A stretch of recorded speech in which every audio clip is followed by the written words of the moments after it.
সে আমার কি? ইসলাম আছে, আমার নেতা, আমার লিডার।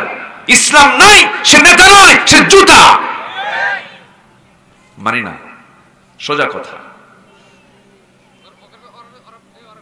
আমি জাহান্নাম যেতে চাই না তো, আমি কোথায় যেতে চাই? কোথায় যেতে চাই? কোথায় যেতে চাই? অতএব আগে ক্লিয়ার হতে হবে, আগে হারাম বাদ দেই। আগে কি বাদ দিতে হবে?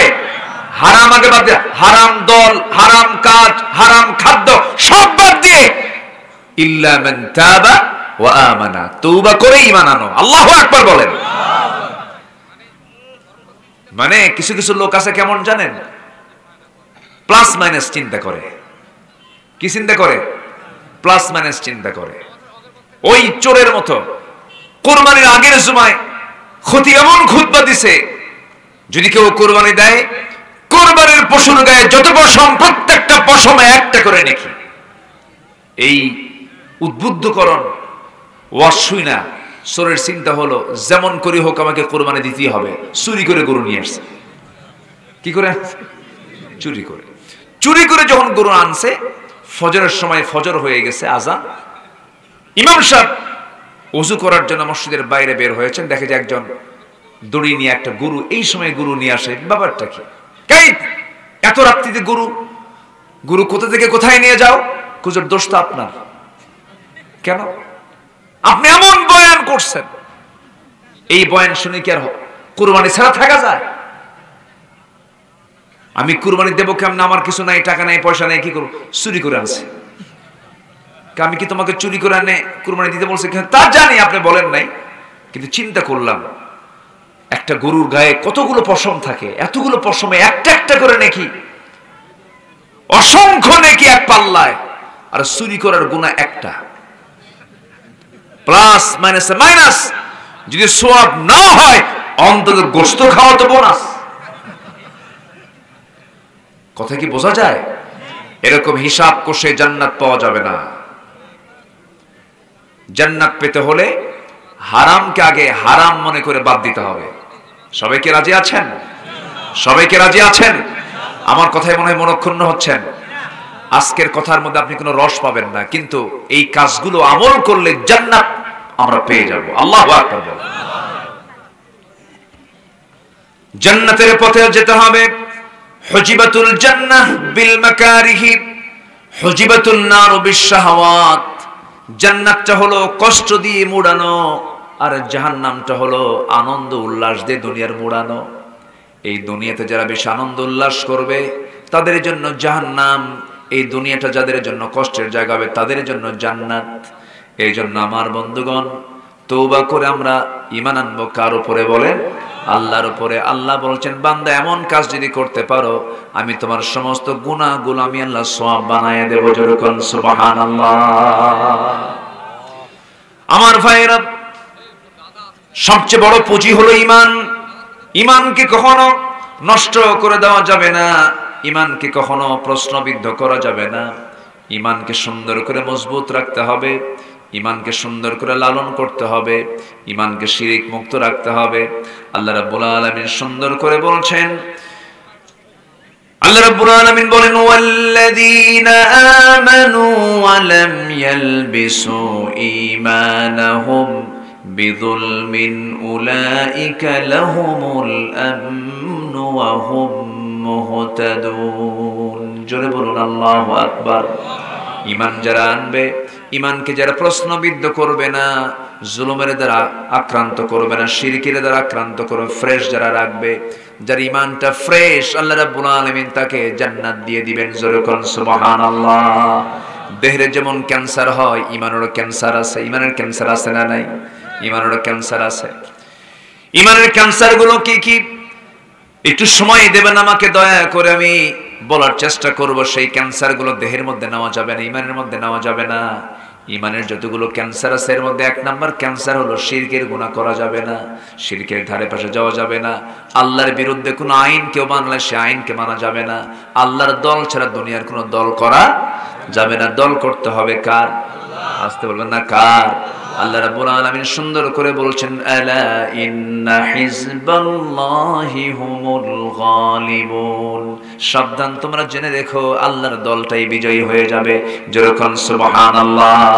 আমরা দল করব কার দল? আসতে বলবেন না, কার দল? আল্লাহর দল আমরা করব। আল্লাহর দল করে যাব, আল্লাহর কাছে গিয়ে আমরা বিচার সুন্দর করে জবাব দিতে পারবো। আল্লাহ বিচার করবেন, সুন্দর করে জবাব আমার মুখ থেকে বের হবে। আমার বন্ধুগণ, ঈমানকে লালন করতে হবে, ঈমানকে মজবুত করতে হবে। শাসক থেকে শুরু করে নিয়ে জনগণ পর্যন্ত সবাই যদি ঈমানদার হতো, ঈমানের প্র্যাকটিস যদি হতো, আমার দেশে যদি ঈমানের লালন হতো, ঈমানের যদি সুন্দর করে প্রশিক্ষণ দেওয়া হতো, জাতির অবস্থা আজ কেমন হতো না। আজকে জাতিকে এই জাতীয় শিক্ষা দেওয়া হয় নাই, বুকটা ফেটে যায়। আজকে 7 জন ছাত্রকে দাস্তারবন্দি দেওয়া হলো। আমার বন্ধুগণ, আজকে বাংলাদেশের বয়স 71 থেকে নিয়ে শুরু করে 2025 সাল পর্যন্ত 54 বছর। এই 54 বছর আজকের জাতির সংখ্যা 20 কোটি মুসলমান আজকে আমার দেশে বসবাস করে। যে শিক্ষা না নিলে পরে নামাজ হয় না, যে শিক্ষা না নিলে পরে আপনি নামাজটা সহি করে পড়তে পারবেন না, নামাজে ভুল হয়ে যাবে, সেটা হচ্ছে কোরআন শিক্ষা করা। এই মাদ্রাসায় কোরআন শেখানো হয়।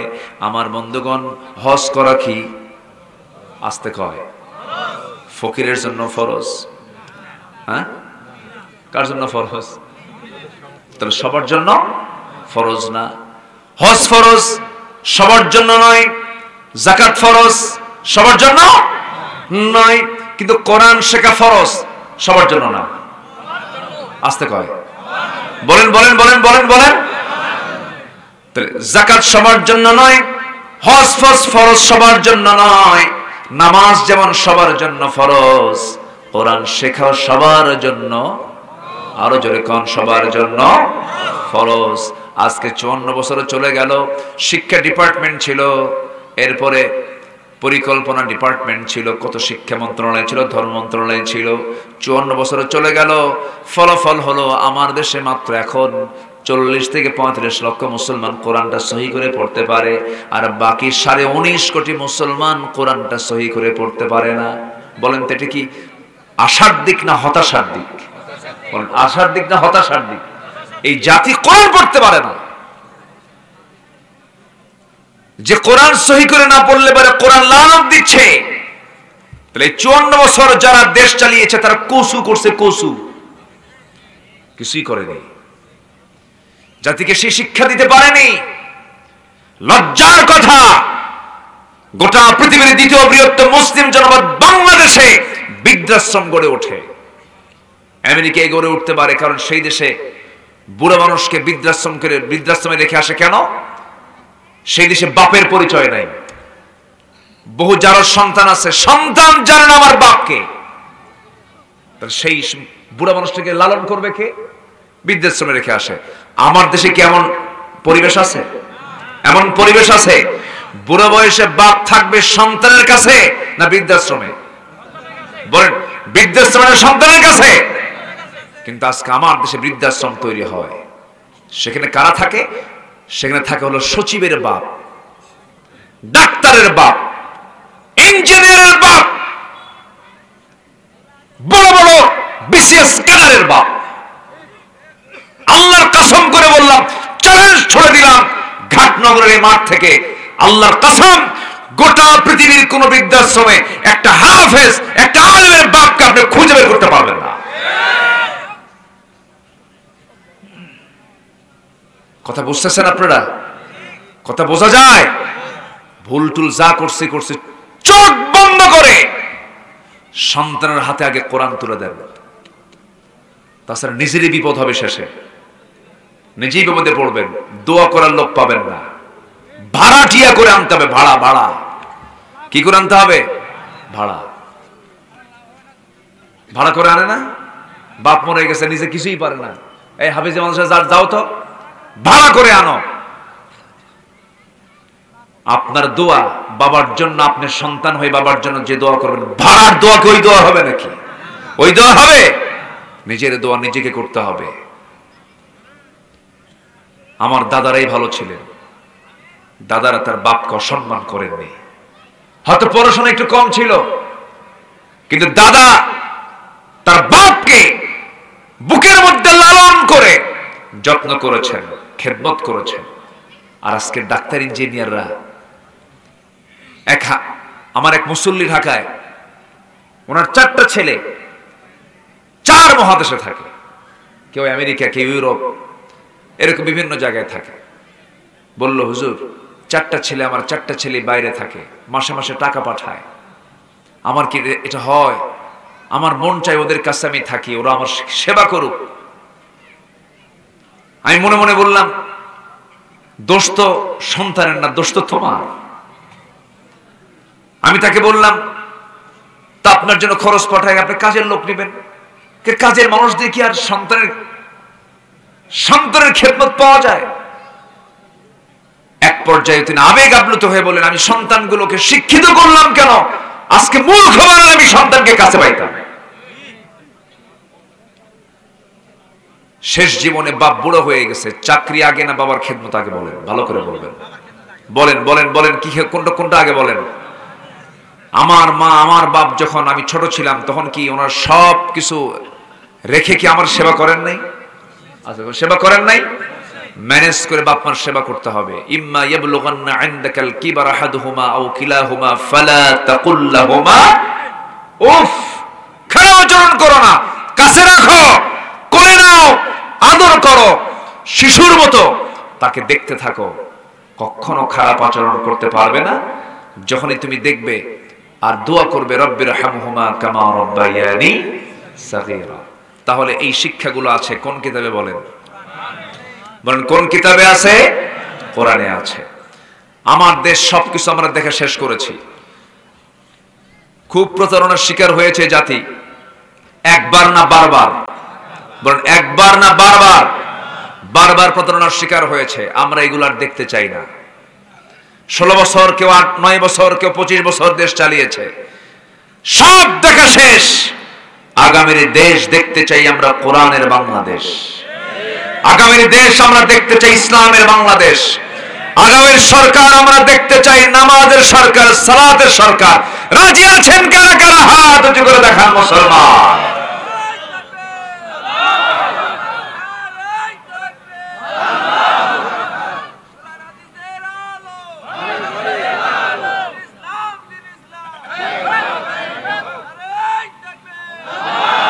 কোরআন হাদিস যেখানে, আমার নেতা তোমার নেতা, নারায়ে তাকবীর। আল্লাহ কবুল করুন, জোরে বলি আমিন। আসেন দোয়া করি। দোয়া করব, আলোচনা চালাবো, কারো কোনো সমস্যা নাই তো? এই যে ওই লোকটা উঠলো কেন? ধরেন তো, বসেন বসেন। এত সুন্দর মানুষ আপনারা, আমি খুবই খুশি হয়েছি। বলি আলহামদুলিল্লাহ, আমি খুবই খুশি হয়েছি। একটু বসুন। একটা কোরআনওয়ালা শাসক পেতাম, একটা ওমর যদি পেতাম, জানেন দেশটা কোথায় যেত আজকে? দেশটা কোথায় চলে যেত? একজন শাসকের কথা মনে পড়লো আমার। সাইয়েদনা ওমর ফারুকের শাসন আমলে একজন গভর্নর ছিলেন। একজন কি? গভর্নর, প্রাদেশিক গভর্নর, যেটা মুখ্যমন্ত্রী। যেরকম ভারতের বিভিন্ন জায়গায় রাজ্য আছে, তার রাজ্যের মুখ্যমন্ত্রী আছে। তো প্রাদেশিক গভর্নর, হিমস নামক একটা এলাকা, সেটার প্রাদেশিক গভর্নর একজন সাহাবী, সাঈদ বিন আমির রাদিয়াল্লাহু তাআলা আনহু। এই সাহাবী 1 বছর দায়িত্ব পালন করলেন, জনগণ তার উপরে বিরক্ত। কেন্দ্রীয় সরকার খলিফাতুল মুসলিমিন ওমর ফারুক রাদিয়াল্লাহু আনহুর কাছে গিয়ে বলা হলো, এই গভর্নর চলবে না, ওনাকে উঠায় দিয়ে আরেকটা গভর্নর পাঠায় দেন। কেন? তার বিরুদ্ধে 4টা অভিযোগ। কয়টা অভিযোগ বলেন? 4টা অভিযোগ। 1 নম্বর অভিযোগ হলো প্রত্যেক দিন অফিসে দেরি করে আসে, আসতে হবে 9টায়, আসে হলো 10টায়। নাম্বার 2 হলো সপ্তাহে 1 দিন আসে না, সপ্তাহে 1 দিন আসে না। নাম্বার 3 হলো সন্ধ্যার পরে যখন তার কাছে আমরা যাই কোনো কাজের জন্য, সে ডাকে সাড়া দেয় না। নাম্বার 4 হলো মাঝে মাঝে অফিসে গিয়ে দেখি মরা মানুষের মতো, মৃগী রোগীর মতো অজ্ঞান হয়ে জমিনে পড়ে থাকে। এই সমস্ত মৃগী রোগীর মতো অচল মানুষ দিয়া গভর্নরের দায়িত্ব পালন হবে না। আমিরুল মুমিনিন ওমর ফারুক রাদিয়াল্লাহু আনহু, গভর্নরটা আপনি উঠায় নেন, আমরা এই লোক দিয়ে কাজ করব না। ওমর ফারুক রাদিয়াল্লাহু আনহু শুনলেন, শোনার সঙ্গে সঙ্গে তিনি চিঠি পাঠালেন আর বলেন, সাঈদ বিন আমির তোমার বিরুদ্ধে জনগণ আমার কাছে ক্লেম করেছে, অভিযোগ দিয়েছে, আসো। করলেন কি, যাওয়ার সময় একটা বাঁশ, যেটাকে বাং বলে, ধান যখন নিয়ে আসে জমি থেকে, কিসে করে নিয়ে আসে? বাঙে করে নিয়ে আসে। সামনে ধান, পিছনে ধান থাকে।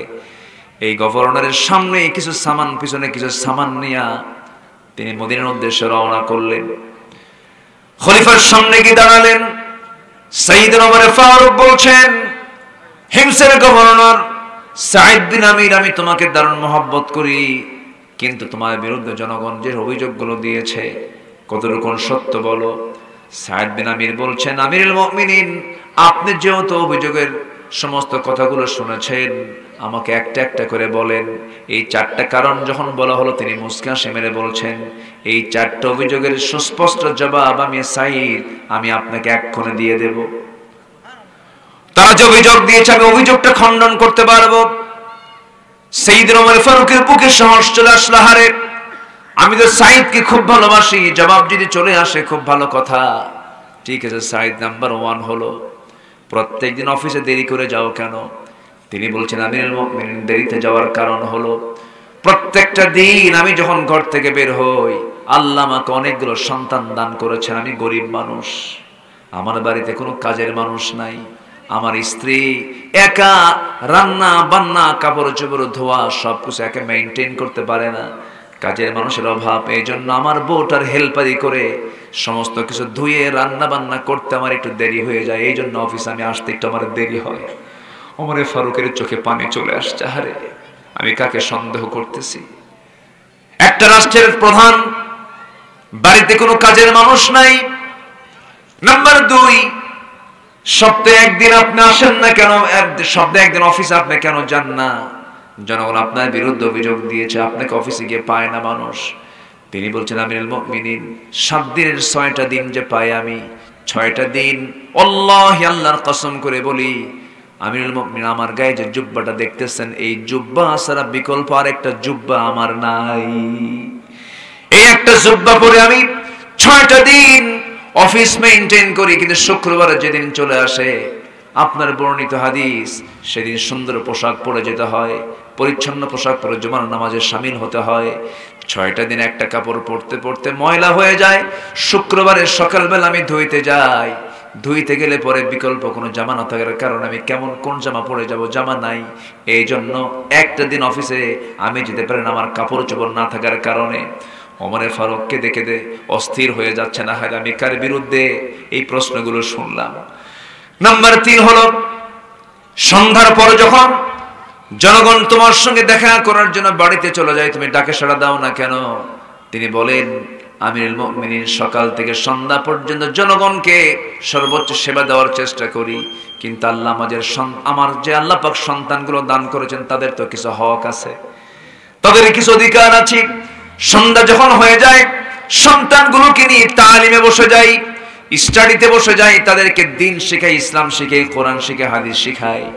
সন্তানদের জন্য সন্ধ্যার পরে টাইমটা বের করেছে, এই জন্য কোনো জবাব দেই না, কারোটাকে সাড়া দেই না। এবং ওই যে সন্ধ্যা থেকে নিয়ে শুরু করে সন্ধ্যার পরে সন্তানের হক আদায় করি, আর এশার নামাজ পড়ার পরে খাওয়া দাওয়া সম্পন্ন করে গোটা রাত কিয়ামুল লাইল করে আমি আল্লাহর হক আদায় করি। জোরে কোন সুবহানাল্লাহ, আরো জোরে বলে সুবহানাল্লাহ। কয়টা গেল? 3টা গেল। একদিন না আসা, সপ্তাহে একদিন মিস করা, দেরিতে আসা। নাম্বার 3 কি? সন্ধ্যার পরে কথা না বলা। নাম্বার 4 হলো, মৃগী রোগীর মতো অফিসে সেন্সলেস হয়ে পড়ে থাকে। আমরা যে দেখি হুঁশ নাই, সেন্সলেস হয়ে পড়ে আছে, এমন পাগল লোক কেমন করে গভর্নরের দায়িত্ব পালন করবে? এবার এই প্রশ্ন যখন করা হলো, সাইয়েদনা সাঈদ ইবনে আমির বলছেন, আমিরুল মুমিনিন ওমর ফারুক রাদিয়াল্লাহু তাআলা আনহু, এমন একটা অভিযোগ আমার বিরুদ্ধে দিয়েছে, এই অভিযোগটার জবাব আমি দিয়ে দেব। কারণ আমি অফিসে বসে থাকতে থাকতে হঠাৎ করে আমার এক ভাইয়ের কথা মনে হয়। ওই ভাইটার কথা যখন মনে হয় আমি সেন্সলেস হয়ে পড়ে যাই। কোন ভাই? ওই যে খুবাইব বিন আদি রাদিয়াল্লাহু তাআলা আনহু। কোন খুবাইব? আমিরুল মুমিনিন। মদিনায় যখন সব সাহাবীরা মদিনায় যখন হিজরত করে চলে গেছে, মক্কার কুরাইশ খুবাইব বিন আদি রাদিয়াল্লাহু তাআলা আনহুকে যখন কুরাইশরা মদিনার উপকণ্ঠ থেকে ধরে আনলো, জেলখানায় আটকা রাখলো। জেলখানা আটকে রেখে বলল, খুবাইব ইসলামটা ছেড়ে দাও। খুবাইব বলল, জীবন দিয়ে দেব, ইসলাম দেব না। জীবন দিয়ে দিবি, ঈমান বিক্রি করতে পারবো না। এক পর্যায়ে খুবাইবকে ইসলাম থেকে যখন দূরে না নিতে পারলো, দিন থেকে তাকে সরা নিতে না পারলো, সব সিদ্ধান্ত নিল খাবার বন্ধ করে দেবে। খাবারটা বন্ধ করে দিল। খাবার বন্ধ করে দিলে হবে কি, যে বান্দার দায়িত্ব আল্লাহ নিয়ে নেন, এই পৃথিবীর কোনো খাদ্য তাকে বাঁচাতে পারে না, একমাত্র আল্লাহই তাকে বাঁচাতে পারেন। যেরকম সুবহানাল্লাহ। ব্যাখ্যায় আসছি, এই খুবাইব যখন খাবার তার বিরুদ্ধে পাশ করে দিয়েছে, কোনো চুল পরিমাণ কোনো খাবার পানীয় দেওয়া হবে না, সেই দিন থেকে একটা 2 থেকে 3 মাস পর্যন্ত তাকে কোনো খাবার না দিলেও আল্লাহ সরাসরি খুবাইবকে খাবার পাঠায় দিয়েছেন। যেরকম সুবহানাল্লাহ। শেষ রাত যখন হয়ে যেত, আল্লাহর কালাম তেলাওয়াত করতেন। ফেরেশতারা তার সামনে জান্নাতের আঙ্গুরের ছড়াগুলো ঝুলায় রাখতেন।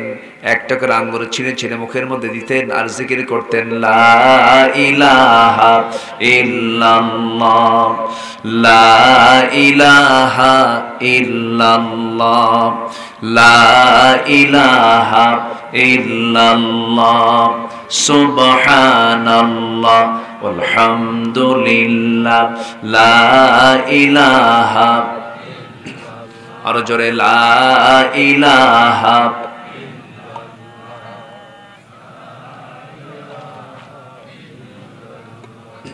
আসমানে আল্লাহ, জমিনে আল্লাহ, আসমানে আল্লাহ, জমিনে আল্লাহ, হায়াতে আল্লাহ, মৌতে আল্লাহ, লা ইলাহা, আরো জোরে, লা ইলাহা।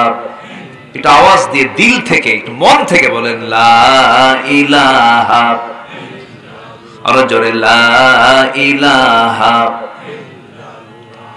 সুবহানাল্লাহ আলহামদুলিল্লাহ, আল্লাহু আল্লাহ, আল্লাহ আল্লাহ, আল্লাহু আল্লাহ, লা ইলাহা, লা ইলাহা ইল্লাল্লাহু মুহাম্মাদুর রাসূলুল্লাহ সাল্লাল্লাহু আলাইহি ওয়াসাল্লাম। আমার বন্ধুগণ, একটু মনোযোগ দিবেন, কান লাগাবেন, চিন্তা করে দেখুন, ইমানদার যদি কোনো শাসক হয়, ইমানদার যদি কোনো গভর্নর হয়, সেই জনপদে কেমন করে রহমত নাজিল হয়। দেখেন, সাঈদ ইবনে আমির রাদিয়াল্লাহু আনহুর বিরুদ্ধে যখন অভিযোগ দেওয়া হলো, মৃগী রোগীর মতো অজ্ঞান হয়ে পড়ে থাকে, সেন্সলেস হয়ে পড়ে থাকে, তার খেদমত আমরা নেব কেমনে, তার সেবা আমরা নেব কেমনে? তিনি বলেন, আমিরুল মুমিনিন ওই খুবাইবকে যখন শুলে কাস্টে মারা হবে, খাবার বন্ধ করে দেওয়ার পরে যখন সে মরে না, কুরাইশ সিদ্ধান্ত নিল তাকে দুনিয়া থেকে বিদায় করে দাও। শুলে কাস্টে চড়ানো হলো।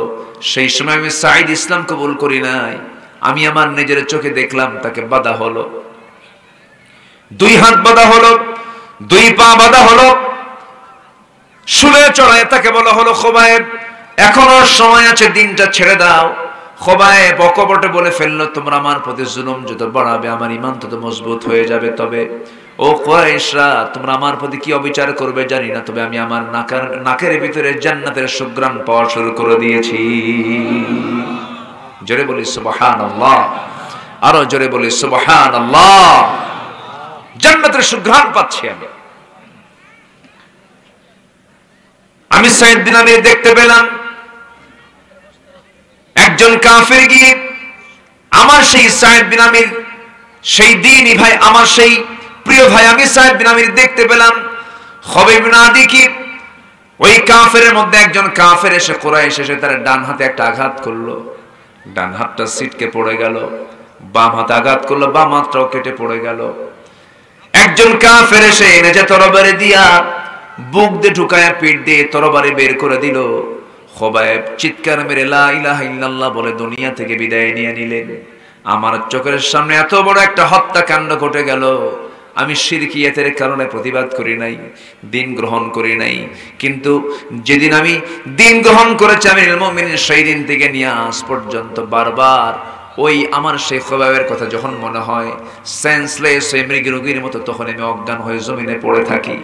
ওমরে ফারুক কাঁদতেছেন সুন্দর করে, গভর্নরকে বুকের মধ্যে আলিঙ্গন করে নিয়ে বলছেন, ভাই সাইদ রে, আমার চিন্তা চেতনায় ভুল ছিল, আমি বিশ্বাস করেছিলাম। আল্লাহি আল্লাহর কসম করে বলি তুমি আমার চাইতেও আল্লাহর সবচাইতে প্রিয় বান্দা। জোরে কোন সুবহানাল্লাহ। ও সাইদ বিন আমির, আমি তোমাকে আবার হিমসের আবার পুনরায় গভর্নর করে তোমাকে আবার হিমসে পাঠিয়ে দিলাম, যাও চলে যাও, গভর্নরের দায়িত্ব পালন করো। ওমরে ফারুক রাদিয়াল্লাহু আনহু একদিন সেই এলাকায় গেলেন, এবার বললেন শোনো হিমসের অধিবাসী দেখো তো এই হিমসের মধ্যে সবচেয়ে গরিব লোকগুলো কারা, গরিব লোকের একটা তালিকা দাও, আমার গভর্নমেন্ট থেকে আমার ফান্ড থেকে আমি তাদেরকে কিছু দান করব, তাদেরকে বিশেষ কিছু স্পেশাল তাদেরকে কিছু দিয়ে দেব। একটা গরিবের তালিকা দেওয়া হলো, সেই গরিবের তালিকার মধ্যে এক নম্বর হলো সাঈদ। এক নম্বর কে? সাঈদ। শুধু সাঈদ লেখা আছে। তিনি বললেন এই সাঈদটাকে সব জনগণ একসঙ্গে বলে ফেলতে, সাঈদ তো সেই সাঈদ যে সাঈদ হলো আমাদের হিমসের গভর্নর। জোরে কোন সুবহানাল্লাহ। গরিবের তালিকায় কয় নাম্বার? কয় নাম্বার? এক নাম্বার। শুধুমাত্র এটা শুধু বাস্তবায়ন হয়েছে একটা মাত্র কারণে, শাসক ছিল কিন্তু তারা ছিল সঠিক খাঁটি ইমানদার শাসক, ঠিক কিনা বলে?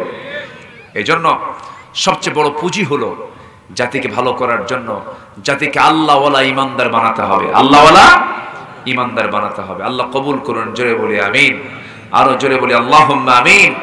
সম্মানিত ভাইয়েরা, আমি যে সাবজেক্ট নিয়ে কথা বলতে চাচ্ছিলাম মনে আছে কিনা আপনাদের? আল্লাহ মাফ করবেন 5 জনকে। বলেন কয়জনকে? 5 শ্রেণীকে মাফ করবেন। নাম্বার 1 মনে আছে কি আপনাদের? বলেন তো। ভুলবশত কোনো যদি কেউ গুনাহ করে ফেলে, আল্লাহু আকবার বলেন। অনেক সুন্দর জবাব দিয়েছেন। নাম্বার 2 হলো তওবার পরে যারা ঈমান আনবে, নেক আমল করবে, আল্লাহ রাব্বুল আলামিন তাদেরকে maaf করে দিবেন। আল্লাহ রাব্বুল আলামিন নাম্বার 3 তাদেরকে maaf করবেন। আল্লাহ ওয়াদা করেছেন। কার ওয়াদা বলেন? আল্লাহর ওয়াদা। আল্লাহ ওয়াদা করেছেন যে সমস্ত বান্দাগুলো ভালো করে ঈমান আনবে, ভালো করে নেক আমল করবে, ওয়াদাল্লাহুল লাযিনা আমানু মিনকুম ওয়া আমিলুস সলিহাত লাহুম মাগফিরাতুন ওয়া আজরুন আযীম। আমি আল্লাহ ওয়াদা করছি যারা ঈমান আনবে এবং নেক আমল করবে আমি তাদেরকে maaf করে দেব, ওয়া আজরুন আযীম, এবং বিশাল পুরস্কার আমি তাকে পুরস্কৃত করব। তাহলে আমার বন্ধুগণ, আমার আল্লাহ তাআলা maaf করবেন। ভালো করে ঈমান আনতে হবে, ভালো করে নেক আমলগুলো করতে হবে। নাম্বার 4 হলো পাপাচার করার পর যে বান্দা আল্লাহকে স্মরণ করবে, চোখের পানি ফেলে ফেলে কাঁদবে এবং যে গুনাহ করেছে সেই গুনার দিকে আর যাবে না, এমন সিদ্ধান্ত নেবে যে বান্দা, আল্লাহ তাকে maaf করার সিদ্ধান্ত নিয়েছেন। জোরে কোন সুবহানাল্লাহ। আল্লাহ রাব্বুল আলামিন বলেন, والذين إذا فعلوا فاحشة أو ظلموا أنفسهم ذكروا الله فاستغفروا لذنوبهم ومن يغفر الذنوب إلا الله ولم يصروا على ما فعلوا وهم يعلمون। جلبون الله أكبر। الله رب العالمين বলেন যে সমস্ত বান্দাগুলো ফাহিশা কাজ করার পরে যখন নিজে নিজে অনুতপ্ত হয়ে যায়, নিজে নিজে চোখের পানি ফেলে ফেলে কাঁদে এবং আল্লাহর কাছে বলে, আল্লাহ যে গুনাহটা করেছিলাম তোমার কাছে তওবা করলাম, জীবনে এই জাতীয় গুনার দিকে যাব না, আল্লাহ রাব্বুল আলামিন সেই বান্দাকে maaf করে দেন। জোরে কোন সুবহানাল্লাহ।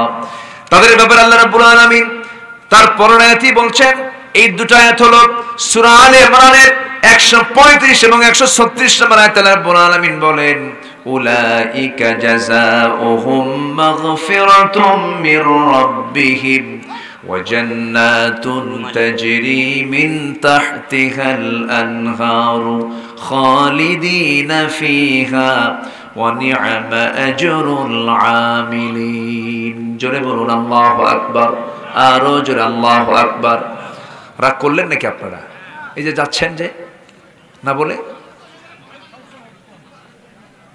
একটু বসেন একটু বসেন অনেক রাত হয়ে গেছে অনেক দূর থেকে আসছেন কষ্ট পাচ্ছেন খুব বেশি সময় আর নেব না আর একটা পয়েন্ট শুধু আছে একটু বসেন আল্লাহ সবাইকে শেষ অবধি দোয়া পর্যন্ত থাকার তৌফিক দান করুন আজকের দোয়াটা বেশি জরুরি আমি মনে করছি কেন জানেন আমরা যখন এখানে বসে আছি ফিলিস্তিনের বাচ্চাগুলো না খেয়ে মারা যাচ্ছে কাশ্মীর জ্বলন্ত অগ্নিকুণ্ড হয়ে আছে ভারতের মসজিদগুলো বুলডোজার দিয়ে ভাঙা হচ্ছে আমরা সেই নির্যাতিত মুসলমানদের জন্য শেষে দোয়া করব দোয়া করবেন না ইনশাআল্লাহ সবাই দোয়ায় শামিল হবেন না যিনি এই কথা শোনার পরও যিনি চলে যাবেন দোয়া না করে চলে যাবেন আমি মনে করি তার চাইতে বড় কৃপণ আর কেউ নাই বসেন আমরা একসঙ্গে দোয়া করে যাব ওই মুসলিম ভাইদের জন্য আমরা দোয়া করব আল্লাহ যেন তাদেরকে সকল প্রকার জুলুম থেকে আল্লাহ পাক তাদেরকে যেন রেহাই দেন জোরে বলি আল্লাহুম্মা আমিন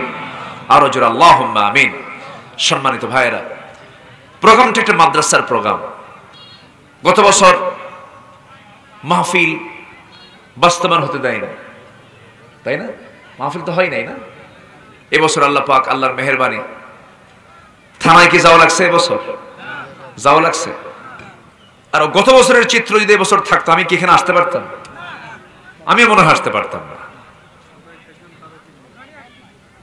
কমিটির জুতার তলা ক্ষয় হয়ে যেত থানায় যাওয়া আসা করতে করতে তা অনুমতি মিলতো না এবছর আল্লাহ পাক একটা অনুকূল পরিবেশ দিয়েছেন বলি আলহামদুলিল্লাহ কিন্তু সবার কাছে আমার একটা দাবি আছে সেটা হলো মাদ্রাসার জন্য সবাই দোয়া করবেন হ্যাঁ নাম্বার 2 হলো নিজের সন্তানকে মাদ্রাসায় দিবেন নাম্বার 3 হলো যতটুকু অর্থ আছে আপনার সে অর্থ থেকে কিছু অর্থ মাদ্রাসায় আপনি দিবেন দোয়া করেন কমপ্লিট যদি ইসলামী রাষ্ট্র যদি দেশে গঠন হয় এই তাফসীর মাহফিলগুলো গভর্নমেন্ট সরকার বহন করবে এটা মাহফিল মাদ্রাসাগুলো গভর্নমেন্ট চালাবে মসজিদগুলো গভর্নমেন্ট চালাবে কিন্তু এখন তো সেই ইসলামী রাষ্ট্র নাই আমার আপনার লাউ আর কদু বেচার টাকা দিয়ে চালাতে হবে বাঁশ বেচার টাকা দিয়ে চালাতে হবে তো যে যা আমরা আসছি মেহেরবানি করে দিলটা নরম করে চাদর কি ভিতরে দেওয়া হয়েছিল চাদর দেওয়া হয়নি তখন লোকও কম ছিল এটা চাদরটা ভিতরে যাবে